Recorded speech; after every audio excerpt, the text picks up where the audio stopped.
अच्छा, हमारे पास एक्सरसाइज 6.3 में जो पहला सवाल है, आइडेंटिफाई लीनियर और नॉट। तो लीनियर हम ऐसे फंक्शन को कहते हैं जो कि स्ट्रेट लाइन से रिप्रेजेंट किया जा सकता हो।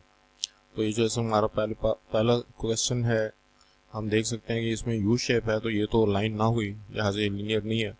दूसरा सर्कल, दूसरा जो हमारे पास ग्राफ है वो सर्कल की शेप में है, तो ये भी लीनियर नहीं है। और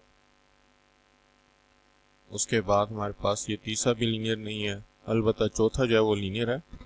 और पांचवा जो हमको फंक्शन गिवन है वो भी लीनियर नहीं है। उसके बाद फंक्शन है कि नहीं, उसके लिए हमारे पास वर्टिकल लाइन टेस्ट होता है। तो लाइन तो चलो आसानी से आइडेंटिफाई की जा सकती है कि लाइन है या नहीं, लेकिन फंक्शन के लिए हमें वर्टिकल टेस्ट लगाना होता है, जिसके ज़रिए से पता चलता है कि फंक्शन हमारी लाइन को, किसी भी वर्टिकल लाइन को किसी एक ही पॉइंट पर अगर टच करे तो हम उसको फंक्शन कहेंगे, वरना नहीं। तो ये हमारा जो पहला सवाल है वो फंक्शन है, क्योंकि हम ऐसी कोई वर्टिकल लाइन नहीं खींच सकते जो इसको एक से ज़्यादा पॉइंट्स पर टच करे। अलबत्ता सेकंड में वो फंक्शन नहीं है। क्यों नहीं है? क्योंकि मैं जैसे यहाँ पे लाइन खींचता हूँ या यहाँ पे लाइन खींचता हूँ तो सर्कल को 2 पॉइंट्स पर टच करती है, तो ये वर्टिकल लाइन टेस्ट को सेटिस्फाई नहीं कर रहा। अलबत्ता तीसरा जो हमारे पास ग्राफ है वो वर्टिकल लाइन टेस्ट को सेटिस्फाई करता है। जो भी मैं वर्टिकल लाइन खींचूँ वो उसको एक ही पॉइंट पर टच करता है। फोर्थ पार्ट में भी वर्टिकल लाइन टेस्ट ओबे हो रहा है, किसी वर्टिकल लाइन को भी एक से ज़्यादा पॉइंट पर टच नहीं किया जा रहा। अलबत्ता यहाँ पे जो फोर्थ के बाद फिफ्थ पार्ट है वो वर्टिकल लाइन टेस्ट को सेटिस्फाई नहीं करता, क्योंकि वर्टिकल लाइन हम खींचते हैं तो वो 2 पॉइंट्स पर टच करता है। तो वो अगर मैं उनको ज़्यादा वाजे कर दूँ तो एक पॉइंट ये हो गया और दूसरा पॉइंट ये हो गया, जहाँ पर के वर्टिकल लाइन जो है वो हमारे ग्राफ को मीट कर रही है, लिहाजा ये फंक्शन नहीं है। अलबत्ता उससे नेक्स्ट पार्ट में, सिक्स पार्ट में हमारे पास जो है वो फंक्शन है, क्योंकि जो भी हम वर्टिकल लाइन खींच रहे हैं तो वो हमारे ग्राफ को एक ही पॉइंट पर टच कर रहा है। तो उसका स्केच आसान होता है, 2 पॉइंट्स हमारे पास काफ़ी होते हैं, उसको बनाने ही खाते। जैसे कि यहाँ पे हमारे पास 3x+2 ये एक लाइन है, क्योंकि x और y का पावर 1 है। अब ऐसी सूरत में हम x की 2 वैल्यूज़ अपनी मर्जी से ले लेते हैं। आसान सी x की वैल्यू 0 ले ली जाए तो वो यहाँ पे पुट करने से 3 इंटू 0, 0+2 इज 2। और अगर s की वजह यहाँ पे 1 पुट की जाए तो फिर 3 इंटू 1, 3, 3+2 5। अब ये जो 2 पॉइंट्स हो गए, यानी कि 0,2 और 1,5, इनको जब हम लाइन के साथ मिला देंगे तो हमारी रिक्वायर्ड लाइन हासिल हो जाएगी। सेकंड पार्ट y=x में भी x की 2 वैल्यूज अपनी मर्जी की ले लेते हैं। 1 और 2 आसान सी वैल्यू हैं, लेकिन चूंकि y और x बराबर हैं तो y की भी कॉरस्पॉन्डिंग वैल्यू 1 और 2 आएंगी। तो हमारा पहला पॉइंट 1,1 हो गया और दूसरा पॉइंट 2,2। इनको हम लाइन से मिला दें तो हमारी रिक्वायर्ड लाइन हो जाएगी। अलबत्ता थर्ड पार्ट जो है वो लाइन नहीं है, क्योंकि x की पावर है 2। ऐसी सूरत में हमें दो से ज़्यादा पॉइंट्स लेने होंगे ताकि हम इसका ग्राफ बना सकें। तो x की वैल्यू जो है वो मैं 0 से स्टार्ट करता हूँ। x की वैल्यू 0 ले ली जाए तो y की कॉरस्पॉन्डिंग वैल्यू 0, 0 का स्केयर 0। अब हम राइट साइड पे एक वैल्यू और लेफ्ट साइड की एक वैल्यू लेते हैं। x की वैल्यू 1 लें तो y की कॉरस्पॉन्डिंग वैल्यू 1 का स्केयर 1, और अगर -1 लें तो -1 का स्केयर भी +1। तो ये 3 पॉइंट्स अगर मैं ले लूँ तो 0, 0, 1,1 और -1,1। अब इसको मैं यू शेप में जो है वो मिला दूंगा। ये हमारे पास क्वाड्रेटिक फंक्शन है, क्वाड्रेटिक फंक्शन हमेशा यू शेप में बनता है। तो अगर हमें इसका जनरल जो है वो फॉर्मेट या फिगर जो है वो याद होगा तो फिर हम इसको बना सकते हैं। एक्स स्क्वायर का साइन, चूँकि साइन पॉजिटिव है, अपवर्ड ये ओपन होगा। अगर एक्स स्क्वायर का साइन नेगेटिव होता तो हमारे पास ये डाउनवर्ड ओपन होता। क्वेश्चन 3 में y=3x एक्सपोनेंशियल फंक्शन है। इसमें भी हमें 2 से ज़्यादा वैल्यूज लेनी होगी, क्योंकि एक लाइन नहीं है। तो x की वैल्यू मैं 0, 1, 2 ले लेता हूँ आसान सी। 0 के लिए कॉरस्पॉन्डिंग वैल्यू 3 पावर 0 = 1, फिर 1 के लिए 3 पावर 1 = 3, और 2 के लिए 3 पावर 2 = 9। तो 0,1 मेरा पहला पॉइंट हो गया, 1,3 जो है वो मेरा दूसरा पॉइंट हो गया, और 2,9 तीसरा पॉइंट हो गया। इनको मैं, जो हमारे पास एक्सपोनेंशियल फंक्शन का एक नॉर्मल फॉर्मेट है कि एक्सपोनेंशियली ऊपर की तरफ जा रहा होता है, उसके हिसाब से एक कर्व की सूरत में आपस में मिला दूंगा। इसके बाद हमारे पास जो सेकंड पार्ट है क्वेश्चन नंबर 3 का, उसमें हमको एब्सोल्यूट फंक्शन गिवन है y=x। एब्सोल्यूट फंक्शन की ये शेप होती है, यानी कि 2 लाइनें एरो की सूरत में बाहर की तरफ जाती हैं। तो x की वैल्यू 0 तो y की कॉरस्पॉन्डिंग वैल्यू 0, x की वैल्यू 1 तो y की कॉरस्पॉन्डिंग वैल्यू 1, x की वैल्यू 2 तो y की कॉरस्पॉन्डिंग वैल्यू 2। लेकिन अगर x की वैल्यू -1 तो y की कॉरस्पॉन्डिंग वैल्यू भी +1। ये फंक्शन जो है इसकी खासियत ये है कि ये नेगेटिव वैल्यू को भी पॉजिटिव बना देता है। और x की वैल्यू -2 तो y की वैल्यू x की वैल्यू -2 तो y की वैल्यू +2 पॉजिटिव 2। तो इन पॉइंट्स को मैं अगर ग्राफ पेपर पे ले लूँ, मिडिल का पॉइंट 0 0, फिर 1, 1, 2, 2 और फिर लेफ्ट साइड पे -1, 1 और -2, 2। और ये जो है वो मैंने दो एरोज बनाने हैं। जहाँ पे एरो बनता है, जहाँ पे ये दोनों एरोज मीट करते हैं उसको नोड कहते हैं। नोड के ऊपर हमारा पॉइंट 0, 0 है और ये हमारे जो एब्सोल्यूट फंक्शन है उसका ग्राफ है। तो इसमें एक लाइन की बजाय दो लाइनें बनती हैं जो कि इस एब्सोल्यूट फंक्शन को रिप्रेजेंट करती हैं। थर्ड पार्ट में है जी y = x क्यूब का जो फंक्शन होता है उसकी जनरल शेप हमको याद रखनी है कि ये s शेप का होता है। तो हमने x की वैल्यू अगर 0 ले ली तो y की कॉरस्पॉन्डिंग वैल्यू 0, क्योंकि 0 क्यूब इज 0। अगर x की वैल्यू 1 लें तो 1 का क्यूब 1, x की वैल्यू 2 लें तो y की जो वैल्यू है x का क्यूब तो 2 का क्यूब 8। अगर हम x की कॉरस्पॉन्डिंग वैल्यू -1 लें तो y की कॉरस्पॉन्डिंग वैल्यू -1, क्योंकि -1 का क्यूब -1 होता है। और -2 लें तो -2 का क्यूब -8। तो -2, 8 हमारा पहला पॉइंट हो गया। फिर -1, 1 हमारा दूसरा पॉइंट, 0, 0 तीसरा पॉइंट और 1, 1 चौथा पॉइंट, 2, 8 पांचवा पॉइंट। इन पांचों पॉइंट्स को हम s की शेप में मिला देंगे तो हमारा रिक्वायर्ड ग्राफ आ जाएगा। फोर्थ पार्ट में y = x + 2 अंडर रूट। तो अंडर रूट साइन का जो है ग्राफ हम हमेशा वो जो एक साइड पे बनता है, यानी उसकी जो पॉजिटिव वैल्यू आती है उन्हीं को कंसीडर करके बनाते हैं। नेगेटिव वैल्यूज जो अंडर रूट की आती है उनको हम कंसीडर नहीं करते, क्योंकि फिर फंक्शन वो नहीं रहता। एक्स की एक वैल्यू के लिए वाई की करस्पॉन्डिंग दो वैल्यूज आने लग जाती हैं। तो हम फिर उसको फंक्शन बनाने की खातिर सिर्फ पॉजिटिव वैल्यूज एक ही वैल्यू कंसीडर करते हैं। तो एक्स की वैल्यू अगर मैं 0 ले लूँ तो हमारे पास अंडर रूट 2 आता है। वाई करस्पॉन्डिंग वैल्यू 1 ले लूँ तो 1 + 2 3 आता है। -1 ले लूँ तो +1 आता है। -2 ले लूँ तो 0 आता है। लेकिन -2 से अगर पीछे जाऊँगा तो -3 + 2 -1 अंडर रूट, और अंडर रूट के अंदर नेगेटिव साइन जो है वो रियल नंबर में अलाउड नहीं होता। लिहाजा -2, 0 से पीछे हमारा ग्राफ डिफाइंड नहीं है। तो -2, 0 से ये ऊपर की तरफ जो ग्राफ बन रहा है ये हमारा रिक्वायर्ड ग्राफ है। और इसमें हम नेगेटिव वैल्यूज़, यानी कि अगर हमारे पास मिसाल के तौर पर मैं 2 लेता हूँ तो 2 + 2 4, 4 से जो प्लस अंडर रूट 2 आता है वो तो हम कंसिडर करेंगे। लेकिन हमारे पास जो माइनस अंडर रूट 2 आता है उसको हम कंसिडर नहीं करेंगे, क्योंकि फिर ये हमारा ग्राफ कुछ इस तरह से बनेगा और फिर वो वर्टिकल लाइन टेस्ट को ओबे नहीं करेगा। लिहाजा सिर्फ पॉजिटिव वैल्यूज हम कंसिडर करेंगे। y = 1/x-1, इसमें हम कोई भी वैल्यू ले सकते हैं, सिर्फ x की वैल्यू 1 लेने की इजाज़त नहीं है, क्योंकि 1 लेने से इन्फिनिटी आ रहा है। तो x = 1 जो हमारे पास लाइन है ये हमारा एसिम्पटोट हो गई, यानी कि ये वो लाइन है जिसको हमारा ग्राफ इन्फिनिटी पे टच करेगा। इसके बाद हमारे पास राइट साइड पे अगर हम x की वैल्यू 2 लेते हैं तो y की करस्पॉन्डिंग वैल्यू 1, अगर x की वैल्यू 3 लेते हैं तो 0.5, तो ये हमारे पास एक कर्व इस तरफ आ गया। और लेफ्ट साइड पर अगर हम आते हैं तो 0 के लिए कॉरस्पॉन्डिंग वैल्यू -1 और -1 के लिए -0.5, तो दूसरा जो हमारे पास कर्व है इस तरफ से आ गया।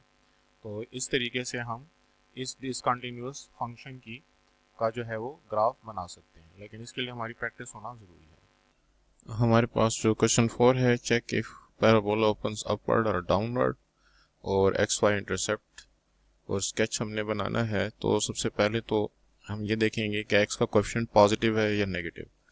तो x - 1 होल स्क्वायर को अगर मैं एक्सपेंड कर दूं तो मेरे पास बनेगा जी x² - 2x + 1। तो इसके हिसाब से चूँकि x² का कोएफिशिएंट जो है वो पॉजिटिव आ रहा है, लिहाजा इसको अपवर्ड ओपन होना चाहिए। उसके बाद स्केच के लिए मैं जो इसका लोअर मोस्ट पॉइंट अगर हम देखें, x की वैल्यू 1 लेने से y की वैल्यू आ रही है जी 0, तो ये इसका 1, 0 x इंटरसेप्ट ही हो गया, यानी कि वो पॉइंट जहाँ पे ये ग्राफ x एक्सिस को टच कर रहा है। इससे आगे और पीछे एक एक पॉइंट ले लेते हैं। 1 के राइट साइड पे अगर x की वैल्यू 2 लें तो y की कॉरस्पॉन्डिंग वैल्यू यहाँ पे x की वैल्यू 2 पुट करने से 2 - 1 1 और 1 का स्क्वायर 1, तो 2, 1 एक पॉइंट हो गया। और 1 से अगर हम लेफ्ट पे आ जाएं, x की वैल्यू 0 ले लें तो 0 -1 -1 -1 का स्क्वायर +1, तो 0 1 जो है वो दूसरी साइड पे आ गया। लिहाजा इन तीनों पॉइंट्स को मिलाने से हमारे पास जो ग्राफ का स्केच है वो भी आ गया, और 0,1 इसका y इंटरसेप्ट है जहाँ पे ये y एक्सिस को टच कर रहा है। तो इस तरीके से x इंटरसेप्ट और y इंटरसेप्ट मालूम किए जा सकते हैं। सेकेंड पार्ट में -x² + 2, तो चूंकि x² का कोएफिशिएंट नेगेटिव है लिहाजा ग्राफ डाउनवर्ड खुलेगा। अब हम x की वैल्यू अगर 0 पुट कर दें तो y की कॉरस्पॉन्डिंग वैल्यू आती है जी 2, तो 0,2 इसका हाईएस्ट मोस्ट पॉइंट हो गया। और अब 0,2 के लेफ्ट और राइट के लिए हम अगर x की वैल्यू जो है वो 1 ले लें, तो 1 लेने से कॉरस्पॉन्डिंग वैल्यू 1 आती है, -1 लेने से +1 आती है। ये 2 पॉइंट्स हो गए। मज़ीद अगर हम एक एक पॉइंट ले लें, क्योंकि हमें x इंटरसेप्ट की भी ज़रूरत है, x इंटरसेप्ट के लिए अगर हम y 0 पुट करें, इसको 0 पुट करें, तो x² की वैल्यू 2 बन जाएगी, और x की वैल्यू √ लेने से +2 और -√2 आ गई। तो -√2, 0 इसका x इंटरसेप्ट हो गया, और +√2, 0 इसका दूसरा x इंटरसेप्ट हो गया। मतलब ये वो 2 पॉइंट्स हैं जहाँ पे के ग्राफ x एक्सिस को टच कर रहा है। तो यूँ हमने ग्राफ के 5 पॉइंट की मदद से उसको ड्रा भी कर लिया, और उसके जो y इंटरसेप्ट हैं और जो उसके x इंटरसेप्ट हैं वो भी फाइंड कर लिए। थर्ड पार्ट के लिए अगर हम x + 2 होल स्क्वायर को क्वेश्चन है, क्वेश्चन में f ऑफ x की वैल्यू है 3 - x + 2 होल स्क्वायर। अगर मैं इसको y के इक्वल ले लूँ तो x की वैल्यू अगर -2 लूँ तो -2 + 2 से 0 आ जाएगा, और y की कॉरस्पॉन्डिंग वैल्यू 3 आ जाएगी। तो ये मेरे पास टॉप मोस्ट पॉइंट हो गया पैराबोला का। दूसरी बात जो है वो इसमें ये है कि हमारे पास चूँकि x² का कोएफिशिएंट नेगेटिव होगा, लिहाजा ये जो हमारा पैराबोला है ये डाउनवर्ड ओपन होगा। अब -2 से लेफ़्ट साइड पे अगर मैं कोई वैल्यू ले लूँ, -1 ले लूँ, तो -1 यहाँ पे पुट करने से -1 + 2 से +1 आएगा, +1 का स्क्वायर 1, 3 - 1 2, तो ये हमारे पास पॉइंट हो गया। -3 पुट करने से भी -3 + 2 से -1 - 1 का स्क्वायर +1, तो 3 - 1 2, तो ये हमारा दूसरा पॉइंट हो गया। इसी तरीके से अगर हम और एक दो पॉइंट ले लें, तो 0 के लिए कॉरस्पॉन्डिंग पॉइंट -1, और -4 के लिए भी कॉरस्पॉन्डिंग पॉइंट -1, लेकिन इनके बीच में हमारे पास x इंटरसेप्ट भी आता है। तो x इंटरसेप्ट वो पॉइंट है जहाँ पे हम y को जब 0 पुट करें, तो y को 0 पुट करने से x + 2 की वैल्यू हो जाएगी 3, और यानी कि 0 पुट करने से हमारे पास 3 - x + 2 होल स्क्वायर, और x + 2 whole square is equal to 3, तो x स्क्वायर रूट लेने से x + 2 की वैल्यू √3, 2 दूसरी तरफ चला जाएगा तो -2, तो -2 + √3 एक पॉइंट, तो वो ये वाला पॉइंट हो गया। तो -2 + √3, 0 एक x इंटरसेप्ट, और जो दूसरा x इंटरसेप्ट है वो है -2 - √3, 0, ये दूसरा x इंटरसेप्ट हो गया। और इस क्वेश्चन में हमारे पास जो y इंटरसेप्ट आ रहा है, तो वो अगर हम x की वैल्यू 0 पुट करें तो y कॉरस्पॉन्डिंग वैल्यू -1 आ रही है, वो ये वाला पॉइंट हमारे पास y इंटरसेप्ट आ गया, जहाँ पे ये y ग्राफ गिवन है, इक्वेशन गिवन है, वो है जी -x² + 2x + 3। तो x² का कोएफिशिएंट जो है नेगेटिव है, लिहाजा ग्राफ डाउनवर्ड ओपन होगा। अगर मैं इसमें से माइनस साइन कॉमन ले लूँ तो अंदर x² - 2x - 3 रह जाता है। उससे अगर मैं फैक्टर्स बना दूँ तो मिड टर्म ब्रेक के हिसाब से -2x को -3x + x, x² - 3x में से x कॉमन ले लेते हैं, x × x - 3, इन दोनों में से 1 कॉमन ले लेते हैं, 1 × x - 3, x - 3 एंड x + 1। अब अगर हम y की वैल्यू 0 पुट करें, तो y की वैल्यू 0 पुट करने से हमारे पास x की वैल्यू जो है वो 3 आ जाती है, और x की वैल्यू -1 आ जाती है। तो -1, 0 एंड 3, 0, ये हमारे पास दो इसके x इंटरसेप्ट्स आ गए। और अगर हम x की वैल्यू को 0 पुट करें तो y की कॉरस्पॉन्डिंग वैल्यू 3 आती है। तो इसके हिसाब से 0, 3 जो है वो इसका y इंटरसेप्ट हो गया, जहाँ पे ग्राफ वाई एक्सिस को टच कर रहा है। तो इस हिसाब से हमने इसके एक्स इंटरसेप्ट और वाई इंटरसेप्ट भी मालूम कर लिए और इन पॉइंट्स की मदद से हम इसका स्केच भी बना सकते हैं। क्वेश्चन नंबर 5 में है find the value of H and K if Y is equal to H X square plus 2x plus K cuts X axis and Y axis at -3, 0 and 0, 2। तो जो पहला पॉइंट है -3, 0, अगर वो इक्वेशन के अंदर पुट कर दें तो हम y की बजाय 0 पुट कर देंगे और x की बजाय हम यहाँ पे -3 पुट करते जाएंगे। इसको सिंप्लीफाई करने से हमारी जो क्वेश्चन बनती है वो बनती है 0 is equal to 9h -6 plus के। तो -6 को अगर हम दूसरी तरफ लेकर जाएं तो +6 हो जाएगा। 6 is equal to 9h plus के, ये हमारी क्वेश्चन 1 हो गई। और 0, 2 अगर हम पुट करें y is equal to H X square plus 2x plus K के अंदर, तो y की बजाय हमने 2 पुट करना है और x की बजाय हमने 0 पुट करना है। तो इससे k की वैल्यू हमारे पास 2 आ गई। तो k हमने मालूम कर लिया। ये k की वैल्यू हम उठा के जो हमारी क्वेश्चन 1 है उसमें पुट कर देंगे। 6 is equal to 9h plus 2। तो 2 को इक्वेशन की दूसरी तरफ लेकर आते हैं, माइनस हो जाएगा। तो 4 इज इक्वल टू 9h, तो h की वैल्यू 4/9, 9 दूसरी तरफ आकर 4 को डिवाइड कर देगा। इस तरह से क्वेश्चन 6 में है कि solve graphically f of x is equal to x plus 2, g of x is equal to x square minus 3x plus 2। तो x square minus 3x plus 2 का मिड टर्म ब्रेक के जरिए से मैं दो फैक्टर्स बना सकता हूँ, x minus 2 and x minus 1। तो इसका जब हम ग्राफ बनाएंगे तो ये हमारे पास 1, 0 एंड 2, 0 इसके दो पॉइंट्स आ गए और 1.5 पर इसका लोएस्ट पॉइंट है -0.25। और इस तरीके से इन 3 या इससे ज़्यादा पॉइंट्स की मदद से इसका ग्राफ बनाया जा सकता है।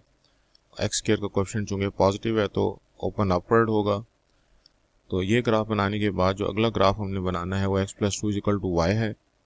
ये एक स्ट्रेट लाइन है, इसके दो पॉइंट्स हम ले लेते हैं, x की वैल्यू 0 तो y की वैल्यू 2 और x की वैल्यू y की वैल्यू 0 तो x की वैल्यू -2। तो हम इन दो पॉइंट्स की मदद से अगर हम इसका ग्राफ बना लें और अब दोनों ग्राफ को एक एक ग्राफ पे दोनों जो लाइन है और यू शेप है उसका ग्राफ एक ही ग्राफ पर बनाएं तो जिन पॉइंट्स पर एक दूसरे को टच कर रहे हैं, एक तो 0, 2 पर एक दूसरे को ये इंटरसेक्ट कर रहे हैं और दूसरा 4, 6 पर। तो एक प्रॉपर ग्राफ के ज़रिए से तो ये वाले पॉइंट्स आइडेंटिफाई करना आसान होंगे, लेकिन अगर हम रफ ग्राफ बनाए जैसे मैंने बनाया है तो उस सूरत में फिर हमें इन दोनों को मैनुअली सॉल्व करके, यानी कि जो हमारे पास x प्लस 2 नहीं ग्राफ पेपर पे ही हमें इनको आइडेंटिफाई करना पड़ेगा। तो 0, 2 और 4, 6 पर ये एक दूसरे को सिंप्लीफाई करते हैं, इंटरसेक्ट करते हैं। तो ग्राफ पेपर पर बनाने के बाद हाँ अलबत्ता आप चेक कर सकते हैं कि y is equal to X plus 2 और y is equal to X square minus 3x plus 2 का जो हमने सोल्यूशन सेट निकाला है वो हमने ठीक निकाला है। तो दोनों वैल्यूज़ को आपस में इक्वल ले लेते हैं, y की वैल्यू x प्लस 2 और x square minus 3x plus 2। इसको अगर मैं सिंप्लीफाई करूं तो मेरे पास आता है 0 is equal to x into X minus 4। तो x की वैल्यू 0 और x की वैल्यू 4। तो y की जो हमारे पास वैल्यू है x प्लस 2 उसके अंदर हम पुट करेंगे x की वैल्यू 0 तो y की कॉरस्पॉन्डिंग वैल्यू 2 आती है। तो 0.0, 2 हो गया और x की वैल्यू 4 और वो हम जब y is equal to X plus 2 में पुट करेंगे तो y की वैल्यू 6, तो 4, 6 दूसरा पॉइंट आ जाता है। तो 0, 2 और 4, 6 हमारे आंसर हो गए। बाद हमारे पास जो सेकंड पार्ट है उसमें भी f of x equal to 2x plus 5 एक लीनियर फंक्शन और g of x 2x square plus 1 quadratic function हमको गिवन है। तो लीनियर फंक्शन का अगर मैं ग्राफ बनाऊँ y is equal to 2x plus 5 तो x की वैल्यू 0 तो y की कॉरस्पॉन्डिंग वैल्यू 5 और x की वैल्यू 1 ले लें तो कॉरस्पॉन्डिंग वैल्यू y की 7। यहाँ पे हमने y की वैल्यू 0 इसलिए नहीं ली कि उस पर फिर x की कॉरस्पॉन्डिंग वैल्यू फ्रैक्शनल आती है, तो इसलिए मैंने 0 और 1 जो है वो दो पॉइंट्स ले लिए। तो 0, 5 के हिसाब से हमारे पास ये पॉइंट बनता है और 1, 7 के हिसाब से ये पॉइंट बनता है। इनको मिलाने से हमारी जो स्ट्रेट लाइन है वो पूरी हो जाएगी।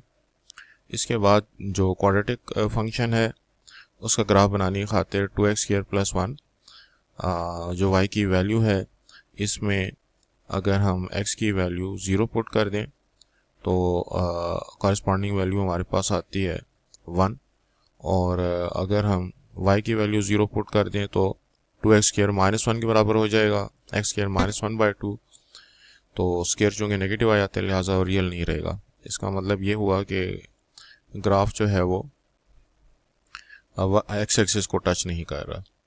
तो इसके हिसाब से हमारे पास जो 2x स्क्वायर +1 के का ग्राफ बनता है वो एक्स एक्सिस से अबव बनता है। अब कॉमन पॉइंट्स निकालने की खातिर हम ये कर सकते हैं कि 2x जो हमें y की दो वैल्यूज़ गिवन है, वैसे तो ग्राफ पेपर पे ये शो करना है, लेकिन बहरहाल अगर हम मैनुअली इनके कॉमन पॉइंट्स निकालना चाहते हैं तो y = 2x + 5 और y = 2x + 1, इनको अगर हम आपस में इक्वल ले लें तो जो हमारे पास सिंप्लीफाइड इक्वेशन बनती है वो बनती है 2x² - 2x - 4।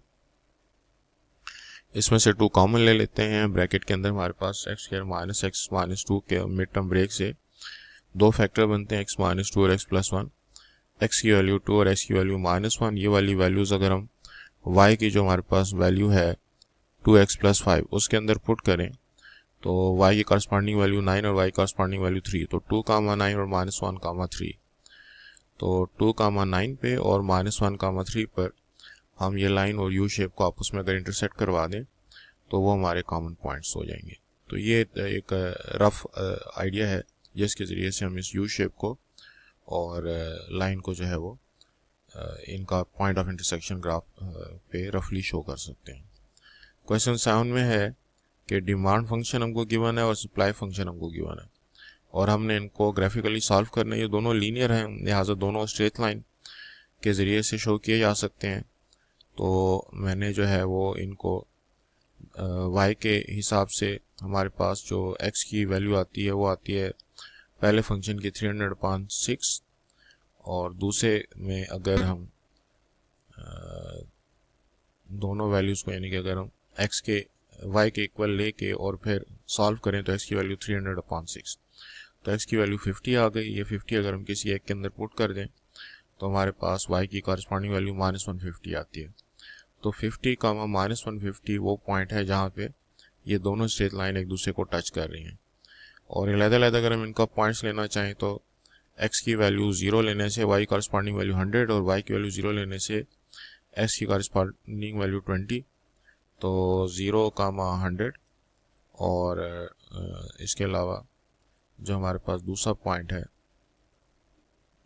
0, 100 और दूसरा पॉइंट है 20, 0। तो ये 20, 0 रफली, और जो दूसरा हमारे पास लाइन है 0, -200 और y की वैल्यू 0 लेने से x की वैल्यू 200, इन दोनों पॉइंट्स को हमने मिला दिया। लेकिन बहरहाल हमारा जो मेन इंटरेस्ट है वो कॉमन पॉइंट में है, तो वो 50, -1, इसी तरह क्वेश्चन 8 में जो pt हमको गिवन है function 5000 × 1.05 power t exponential function है। इसको बनाने के लिए अगर मैं उसके कुछ पॉइंट्स ले लूँ, 0 के लिए 5000, 1 के लिए 5250, 2 के लिए 5512.5, या हम कैलकुलेटर के ज़रिए से ये वाली वैल्यूज़ मालूम कर सकते हैं। तो 5 के लिए वो हमको जो वैल्यू बना के देता है वो है 6381.4। तो हम ग्राफ पे रफली इसको शो कर सकते हैं कि 5 के लिए y की कॉरस्पॉन्डिंग वैल्यू 6381.4 आती है। क्वेश्चन 9 में draw the graph of y = 1/2x² bye trying tangent at line x = 2। तो हम 1/2x² का ग्राफ बनाने की खातिर x की वैल्यू अगर 0 लें तो y की वैल्यू 0 आती है, 1 लें तो कॉरस्पॉन्डिंग वैल्यू 0.5, -1 भी 0.5। तो ये इसका एक रफ सा ग्राफ हो गया। x = 2 पर अगर मैं इसका एक टेंजेंट लाइन ड्रा करूं, यानी कि वो लाइन जो कि इस कर्व को एक ही पॉइंट पर टच कर रही हो, तो वो लाइन रफली x एक्सिस के साथ 45 डिग्री का एंगल बना रही है। तो अगर हमने इसका ग्रेडियंट मालूम करना है तो ग्रेडियंट का फार्मूला होता है टेंजेंट अल्फा, तो tan 45 = 1 इसका आंसर आ जाएगा। क्वेश्चन 10 में बेस फी $50 है, चार्जेस $0.5 पर माइल्स हैं। तो कॉस फंक्शन जो है वो 50 प्लस 0.5 m, तो ये m जो है वो माइल को रिप्रेजेंट कर रहा है। अगर हमारे पास माइल 250 है तो कॉस फंक्शन जो है वो 50 प्लस 0.5 इंटू 250